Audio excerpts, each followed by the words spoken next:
What can military history teach us today about the nature of decision-making under pressure? How can we apply these lessons to our own complex, fast-paced, and constantly changing business world? What do you know? What do you not know? These are the challenges set by Waterloo, Decision-Making Under Pressure, a leadership program for corporate executives offered by the Conference Board Europe in association with Corporate Battlefields. I would have held this forever, General, if you had given me the ammunition. I did my best, but now my loyalty goes down, not up. Yes.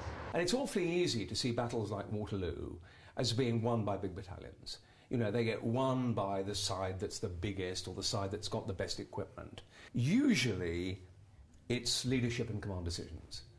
In short, success and failure in battle and in business, I don't think is irrevocably predestined.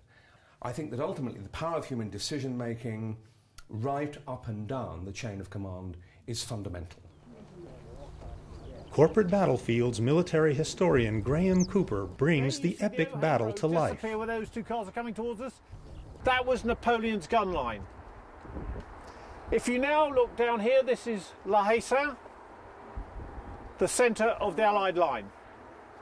Hougoumont, you haven't got to stretch your necks, is in this direction here, in a wood, low down, and we'll see it before we go.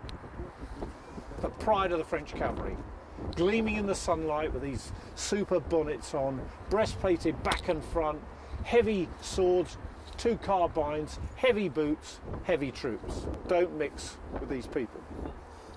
The program takes you to the very sites where critical decisions were made. There's the senior management meeting. There were 38 people present in this building on that night, and 20 of them were generals and above, including Napoleon himself. It then asks you to put yourself in the place of the commanders who made them. What is your realistic aim that you're going to achieve out of the meeting, and break it down into bite-sized chunks? Okay, well, I work as a consultant, and the first thing I see there is I think Napoleon could have used some expert advice. What do you think's the weakness of this? The problem is, it takes a lot of time. So we're now going to take away the luxury of time. It is a gripping way to highlight key leadership skills. And I've seen here that even the biggest leaders of our history can make mistakes, and learning from those mistakes is quite an experience. Reinforced how important it is to provide clarity in the instructions that you're providing your teams, in the strategy and the objectives and what they've got to achieve. The absolute trust that the various commanders had in each other to do, or pull their bit and pull their weight and do it, because that's really what it's about. You need to be able to trust the team, trust your colleagues, trust the people you're in business with. So, having now said what would we decide, why would we decide it? Here at Zieten's Crossroads, a Prussian unit commander disobeyed a direct order. Consultant Chris Start uses this case to examine how pressure affects the decision-making process. The one thing I'll tell you is, none of you went through the process we looked at in the room yesterday, because you didn't have the time. We need to know, where should we march? The underlying issue here, how can we keep our people empowered to take initiative, yet maintain strategic focus? The single most important function is to get people to do the right thing when you can't tell them what the right thing is.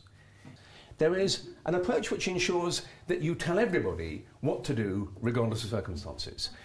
The other approach is to tell them not precisely what to do and how to do it, but what to achieve. And in a way, tramping these fields, we've seen that ultimately Napoleon wasn't able to tell his subordinates with absolute certainty what was meant to happen. On the other side, you had Wellington and Blücher, different armies, different languages, different cultures, but absolutely certain that fighting up here on the ridge of Mont Saint-Jean only made sense if they fought together. I think there's a lesson in that business needs to know precisely what it wants to achieve, who makes the decisions, and who's empowered. The single most important thing in battle and in business is having a commander who wants to win and who makes his organisation believe that they deserve to.